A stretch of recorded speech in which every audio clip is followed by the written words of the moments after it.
So is there anything that you see as a big misconception about personal branding that you're always kind of correcting people on? Or like they think it's this, but it's actually that? Oh, yeah.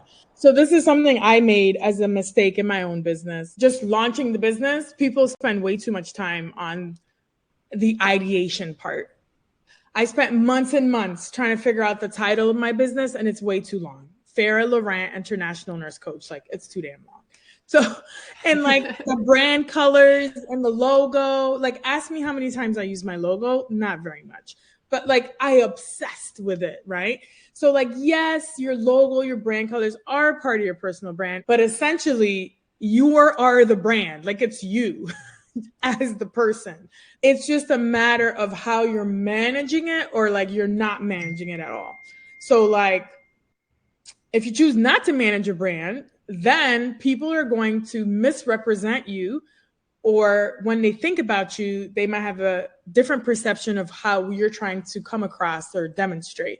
So there's a couple things. So like Marty Neumeier, I follow Chris Do, who's a personal branding expert, and he actually does like more creative and like logos and things like that, but he's helping people with personal branding. So he interviewed Marty Neumeier, who wrote a couple books on personal branding. One of my favorites is called The Brand Flip. And he talks more about global branding, more from like a company standpoint, but how really branding is not what you say it is or what you say your business is. It's what people say, right? And then I just wrote a quote from someone that says, really personal branding is like an overlap of like what you think your personal brand is and what other people think, and like blending that together and making sure that it's managed correctly. So, you know, whether like how you show up, are you showing up on social media? Like, are you writing articles? You know, what's the credibility like? And then it also like has to do with values and how you treat people and how people feel around you and all that type of stuff. And it's less the technical like logo and colors and stuff like that. So a couple of things I want to share that were instrumental that I learned from my business coach and a mindset coach. Actually, I worked with her. She was from the UK. When I first started my business, I knew nothing about business and personal branding. So like when I would do videos, I would try to constantly talk about literally how fabulous I was, right? Like I have 6 board certifications. I have a doctorate. I have like constantly trying to prove myself of like why you should work with me type thing, right? Of course, it's like in marketing, and in marketing is very different than personal branding. People get that mixed up all the time.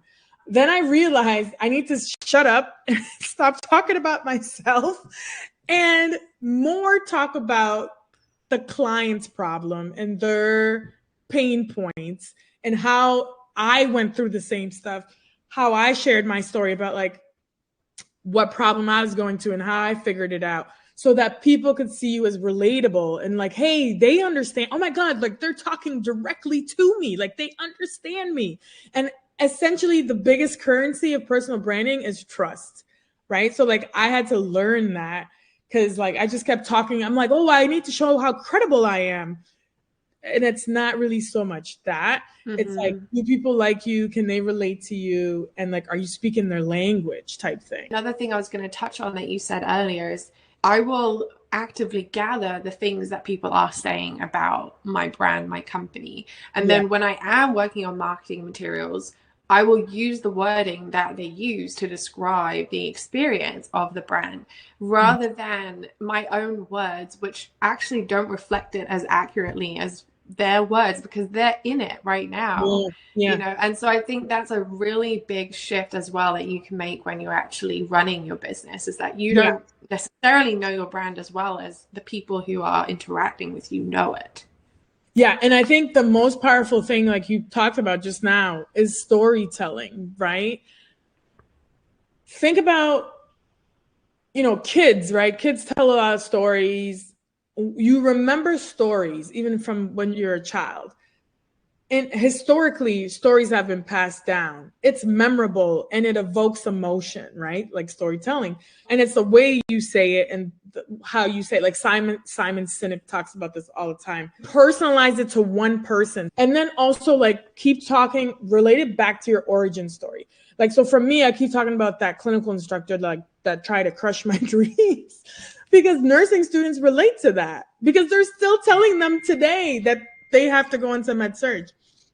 So they're like, oh my God, like I relate to that. Like people, yeah. So, and then in terms of business, I think that's why these big corporations, I think that's why Apple did so well, because when the founders or the CEOs are more personable and they share their stories, people connect more with the brand and they want to support whatever, right? It's like your tribe.